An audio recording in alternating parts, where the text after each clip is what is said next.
Para,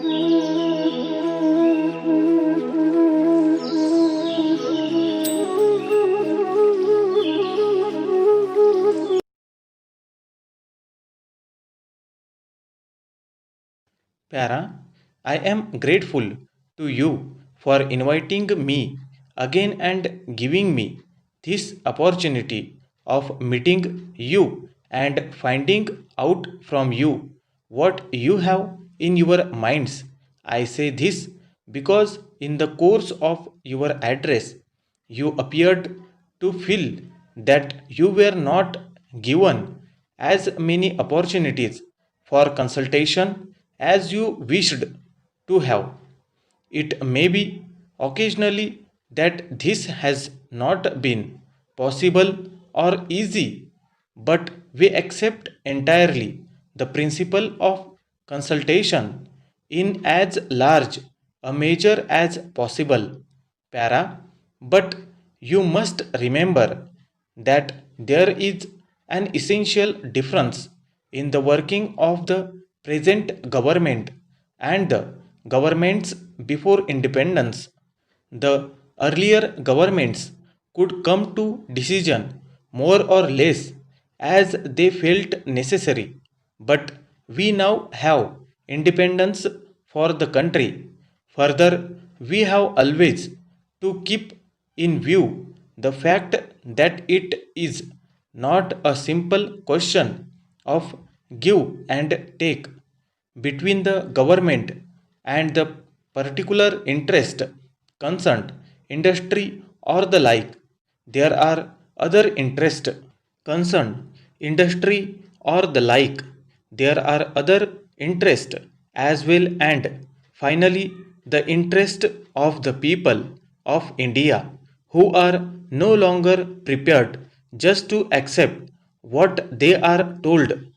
They have to be convinced because ultimately it is their voice that must prevail in any democratic setup. There should be as great mutual consultation as possible in regard to matters of industry with those who are mainly concerned with industry, namely, and employers as well as labor. Para, first of all, we have to be clear what we are aiming at. The task before us are the uplift of the villages, the securing of higher standards of living in the country, greater production, industrialization, and so on. But the country must have a social outlook also. You referred to our 5-year plan. I was glad to see that it was in the context of that plan that you wanted your various problems to be considered. The approach is an attempt to look at our great country as a whole and to find out what our resources are, what our abilities are, and how best to use them without waste. In the first attempt of this kind, it was inevitable that there should be many defects. I have no doubt that in the next plan, many of these defects will be removed. We are trying to learn gradually.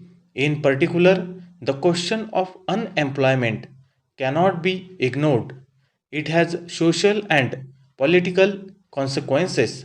Para, dear sir, I have received your letter dated 10th February 2018. I am glad to know that you have started an industry in the rural area. Actually, development of rural areas are very much neglected by all the people, though some signs of development in a few areas is seen. By and large, the welfare of the people living in rural areas is very much neglected. In some of the villages, the total population is getting reduced year by year. Para, this is mainly because there are no sufficient educational and vocational facilities. Employment opportunities are also not available in the rural areas.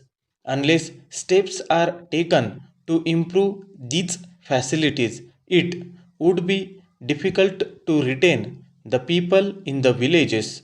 I am also told that most of the people are selling their property in the villages and settling down in the towns and cities.